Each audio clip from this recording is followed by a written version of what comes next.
जय श्री कृष्ण। श्रीमद् भागवत महापुराण के तृतीय स्कंद का प्रथम अध्याय आरंभ होता है। सुखदेव जी कहते हैं, परीक्षित, जो बात तुमने पूछी है वही पूर्व काल में अपने सुख समृद्धि से पूर्ण घर को छोड़कर वन में गए हुए विदुर जी ने भगवान मैत्री जी से पूछी थी। जब सर्वेश्वर भगवान श्री कृष्ण पांडवों के दूत बनकर गए थे, तब वे दुर्योधन के महलों को छोड़कर उसी विदुर जी के घर में उसे अपना ही समझकर बिन बुलाए चले गए थे। राजा परीक्षित ने पूछा, प्रभु यह तो बतलाइए कि भगवान मैत्रेय के साथ विदुर जी का समागम कहां और किस समय हुआ था। पवित्र आत्मा विदुर जी ने महात्मा मैत्री जी से कोई साधारण प्रश्न नहीं किया होगा, क्योंकि उसे तो मैत्री जी जैसे साधु शिरोमणि ने अभिनंदन पूर्वक उत्तर देकर महिमान्वित किया होगा। सुत जी कहते हैं, सर्वज्ञ सुखदेव जी ने राजा परीक्षित के इस प्रकार पूछने पर अति प्रसन्न होकर कहा। सुखदेव जी कह रहे हैं कि परीक्षित, यह उन दिनों की बात है जब अंधे राजा धृतराष्ट्र ने अन्याय पूर्वक अपने दुष्ट पुत्रों का पालन पोषण करते हुए अपने छोटे भाई पांडु के अनाथ बालकों को लाक्षा भवन में भेजकर आग लगवा दी। जब उनकी पुत्र वधू और महाराज युधिष्ठिर की पटनानी द्रौपदी के केश दुशासन ने भरी सभा में खींचे, उस समय द्रौपदी की आंखों से आंसुओं की धारा बह चली और उसी प्रवाह से उसके वक्षस्थल पर लगा हुआ केसर भी बह चला। किंतु धृतराष्ट्र ने अपने पुत्रों को उस कुकर्म से नहीं रोका। दुर्योधन ने सत्परायण और भोले भाले युधिष्ठिर का राज्य जुए में अन्याय से जीत लिया और उन्हें वन में भेज दिया। किंतु वन से लौटने पर प्रतिज्ञानुसार जब उन्होंने अपना न्यायोचित पैतृक भाग मांगा, तब भी मोहवश उन्होंने उन अजात शत्रु युधिष्ठिर को उनका हिस्सा नहीं दिया। महाराज युधिष्ठिर के भेजने पर जब जगत गुरु भगवान श्री कृष्ण ने कौरवों की सभा में हित भरे सुमधुर वचन कहे, जो भीष्मादि सज्जनों को अमृत से लगे, पर कुरुराज ने उनके कथन को कुछ भी आदर नहीं दिया। और देते कैसे, उनके तो सारे पुण्य नष्ट हो चुके थे।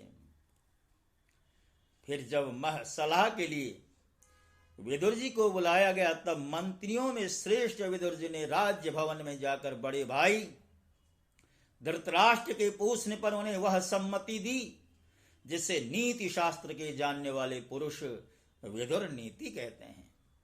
उन्होंने कहा, महाराज आप अजात शत्रु महात्मा युधिष्ठिर को उनका हिस्सा दीजिए। वे आपके न सहने योग्य अपराध को भी सह रहे हैं। भीम रूप काले नाग से तो आप भी बहुत डरते हैं। देखिए, वह अपने छोटे भाइयों के सहित बदला लेने के लिए बड़े क्रोध से फुफकारे मर रहा है। आपको पता नहीं, भगवान श्री कृष्ण ने पांडवों को अपना लिया है। वे यदुवीरों के आराध्य देव इस समय अपनी राजधानी द्वारकापुरी में विराजमान हैं। उन्होंने पृथ्वी के सभी बड़े बड़े राजाओं को अपने अधीन कर लिया है, जिसे आप पुत्र मानकर पाल रहे हैं तथा जिसकी हां में हां मिलाते जा रहे हैं। उस दुर्योधन के रूप में तो मूर्तिमान दोष ही आपके घर में घुसा बैठा है। यदि आप कुल की कुशलता चाहते हो तो इस दुष्ट को तुरंत त्याग दीजिए। विदुर जी का ऐसा सुंदर स्वभाव था कि साधु जन भी उसे प्राप्त करने की इच्छा करते थे, किंतु उनकी यह बात सुनते ही कर्ण, दुशासन और शकुनी के सहित दुर्योधन के होठ अत्यंत क्रोध से भड़कने लगे और उसने उनका तिरस्कार करते हुए कहा, अरे इस कुटिल राशि पुत्र को यहां किसने बुलाया? यह जिनके टुकड़े खाकर जीता है, उन्हीं के प्रतिकूल होकर शत्रु का काम बनाना चाहता है। इसके प्राण तो मत लो, परंतु इसे हमारे नगर से तुरंत बाहर निकाल दो। भाई के सामने ही कानों में बाण के समान लगने वाले इन अत्यंत कठोर वचनों से मर्माहत होकर भी विदुर जी ने कुछ बुरा न माना और भगवान की माया को प्रबल समझकर अपना धनुष राजद्वार पर रख वे हस्तिनापुर से चल दिए। कौरवों को विदुर जैसे महात्मा बड़े पुण्य से प्राप्त हुए थे। वे हस्तिनापुर से चलकर पुण्य करने की इच्छा से भूमंडल में तीर्थपाद भगवान के क्षेत्र में विचरने लगे, जहां श्री हरि ब्रह्मा रुद्र अनंत आदि अनेकों मूर्तियों के रूप में विराजमान थे। जहां जहां भगवान के प्रतिमा से सुशोभित तीर्थ स्थान, नगर, पवित्र वन, पर्वत, निकुंज और निर्मल जल से भरे हुए नदी, सरोवर आदि थे, उन सभी स्थानों में वे अकेले ही विचरते रहे। वे अवधूत वेश में स्वच्छंदता पूर्वक पृथ्वी पर विचरते थे, जिससे आत्मीय जनों ने पहचान न सकें। वे शरीर को सजाते न थे, पवित्र और साधारण भोजन करते, शुद्ध वृत्ति से जीवन निर्वाह करते, प्रत्येक तीर्थ में स्नान करते, जमीन पर सोते और भगवान को प्रसन्न करने वाले व्रतों का पालन करते रहते थे। इस प्रकार भारतवर्ष में ही विचरते जब वे प्रवाह क्षेत्र में पहुंचे, तब तक भगवान श्री कृष्ण की सहायता से महाराज युधिष्ठिर पृथ्वी का एक छत्र अखंड राज्य करने लगे थे। वहां उन्होंने जब अपने कौरव बंधुओं के विनाश का समाचार सुना, जो आपस की कलह के कारण परस्पर लड़ भिड़ कर उसी प्रकार नष्ट हो गए थे, जैसे अपनी ही रगड़ से उत्पन्न हुई आग से बांसों का सारा जंगल जल करके समाप्त हो जाता है। वह यह सुनकर वे शोक करते हुए चुपचाप सरस्वती के तीर पर आए हैं। वहां उन्होंने त्रित, उषणा, मनु, प्रथु, अग्नि, असिद, वायु, सुदास, गौ, गुह और श्राद्ध देव के नामों से प्रसिद्ध 11 तीर्थों का सेवन किया। इनके अतिरिक्त पृथ्वी में ब्राह्मण और देवताओं के स्थापित किए हुए जो भगवान विष्णु के और भी अनेकों मंदिर थे, जिनके शिखरों पर भगवान के प्रधान आयुध चक्र के चिन्ह थे और जिनके दर्शन मात्र से श्री कृष्ण का स्मरण हो जाता था, उनका भी सेवन किया। वहां से चलकर वे धन धान्य पूर्ण सौराष्ट्र, सौवीर, मत्स्य और कुरुजांगल आदि देशों में होते हुए सब कुछ जब कुछ दिनों में यमुना तट पर पहुंचे, तब वहां उन्होंने परम भागवत उद्धव जी का दर्शन किया। वे भगवान श्री कृष्ण के प्रख्यात सेवक और अत्यंत शांत स्वभाव थे। वे पहले बृहस्पति के शिष्य रह चुके थे। विदुर जी ने उन्हें देखकर प्रेम से गाढ़ आलिंगन किया और उनसे अपने आराध्य भगवान श्री कृष्ण और उनके आश्रित अपने स्वजनों का कुशल समाचार पूछा। विदुर जी कहने लगे, उद्धव जी, पुराण पुरुष बलराम जी और श्री कृष्ण ने अपने ही नाभि कमल से उत्पन्न हुए ब्रह्मा जी की प्रार्थना से इस जगत में अवतार लिया है। वे पृथ्वी का भार उतार कर सबको आनंद देते हुए सब श्री वसुदेव जी के घर कुशल से तो है ना। हम कुरुवंशियों के परम सुहृद पूज्य वसुदेव जी, जो पिता के समान उदारता पूर्वक अपनी कुंती आदि बहनों को उनके स्वामियों का संतोष कराते हुए इनकी सभी मनचाहे वस्तुएं देते थे, आनंद पूर्वक तो है ना।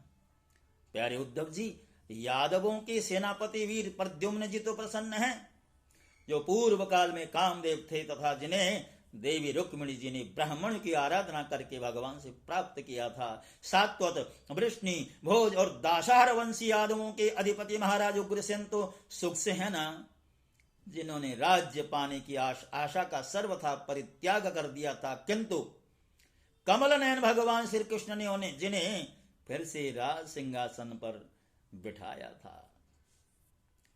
अपने पिता श्री कृष्ण के समान समस्त रथियों में अग्रगण्य श्री कृष्ण तनय सांब सकुशल तो है ना। ये पहले पार्वती जी के द्वारा गर्भ में धारण किए हुए स्वामी कार्तिक हैं। अनेकों व्रत करके जाम्बवती ने इन्हें जन्म दिया है। जिन्होंने अर्जुन से रहस्य युक्त धनुर्विद्या की शिक्षा पाई है, वे सात्विकी तो कुशल पूर्वक है ना। भगवत जनों की उस महान स्थिति पर पहुंच गए हैं जो बड़े बड़े योगियों को भी दुर्लभ है। भगवान के शरणागत निर्मल भक्त बुद्धिमान अक्रूर जी भी प्रसन्न है ना, जो श्री कृष्ण के चरण चिन्हों से अंकित ब्रज के मार्ग की रज में प्रेम के अधीर होकर लौटने लगे थे। भोजवंशी देवक की पुत्री देवकी जी अच्छी तरह है ना, जो देव माता अदिति के समान ही साक्षात विष्णु भगवान की माता है, जिन्होंने श्री कृष्ण को अपने गर्भ में धारण किया। आप भक्त जनों की कामनाएं पूर्ण करने वाले भगवान अनिरुद्ध जी सुखपूर्वक है ना, जिन्हें शास्त्र वेदों के आदि कारण और अंतःकरण चतुष्टय के चौथे अंश मन के अधिष्ठाता बतलाते हैं। सौम्य स्वभाव उद्धव जी अपने हृदयेश्वर भगवान श्री कृष्ण का अनन्य भाव से अनुसरण करने वाले, जो हार्दिक हृदय सत्यभामानंदन चारुदेशन और गद आदि अन्य भगवान के पुत्र सब सकुशल तो है ना। अपराधियों के प्रति अत्यंत असहिष्णु भीमसेन के सर्प के समान दीर्घकालीन क्रोध को छोड़ दिया है क्या? जब वे गदा युद्ध में तरह तरह के पैंतरे बदलते थे, तब उनके पैरों की धमक से धरती डोलने लगती थी।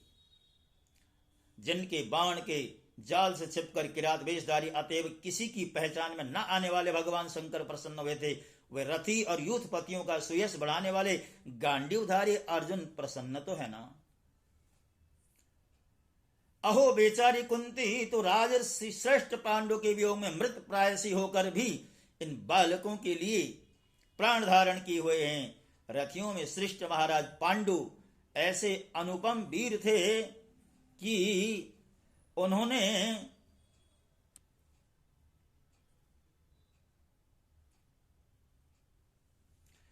एक धनुष लेकर ही अकेले चारों दिशाओं को जीत लिया था।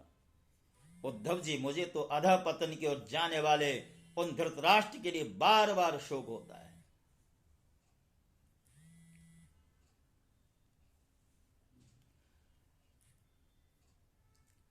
किंतु मुझे इसका कुछ भी खेद अथवा आश्चर्य नहीं है। जगत विधाता भगवान श्री कृष्ण ही मनुष्यों की लीलाएं करके लोगों की मनोवृत्तियों को भ्रमित कर देते हैं। मैं तो उन्हीं की कृपा से उनकी महिमा को देखता हुआ दूसरों की दृष्टि से दूर रहकर सानंद विचर रहा हूं।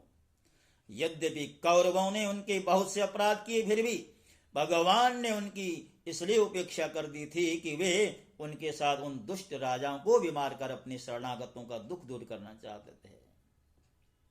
उद्धव जी, भगवान श्री कृष्ण जन्म और कर्म से रहित हैं, फिर भी दुष्टों का नाश करने के लिए और लोगों को अपनी ओर आकर्षित करने के लिए उनके दिव्य जन्म कर्म हुआ करते हैं। नहीं तो भगवान की तो बात ही क्या है। दूसरे जो लोग गुणों से पार हो गए हैं, उनमें भी ऐसा कौन है जो इस कर्माधीन देह के बंधन में पड़ना चाहेगा। मित्र, जिन्होंने अजन्मा होकर भी अपनी शरण में आए हुए समस्त लोकपाल और आज्ञाकारी भक्तों का प्रिय करने के लिए यदुकुल में जन्म लिया है, उन पवित्र कीर्ति श्री हरि की बातें सुनाओ। देखिए, दो भक्त जब परस्पर में मिलते हैं तो बात किस बात की होती है। छोड़िए, संसार को जाने दीजिए। अब आप बताइए कि भगवान श्री कृष्ण की लीलाओं से युक्त जो पवित्र कथाएं हैं, उनके बारे में बताइए, भगवान के बारे में बताइए। दो संतों के बीच में यदि कोई चर्चा हो तो मात्र भगवत चर्चा हो, इसके अतिरिक्त संसार की कोई चर्चा नहीं होनी चाहिए। ये सूत्र यहां पर बतलाया गया है। भक्तों, इसी के साथ साथ आज मैं इस प्रथम अध्याय को यहीं पर विश्राम देता हूं। जय श्री कृष्ण।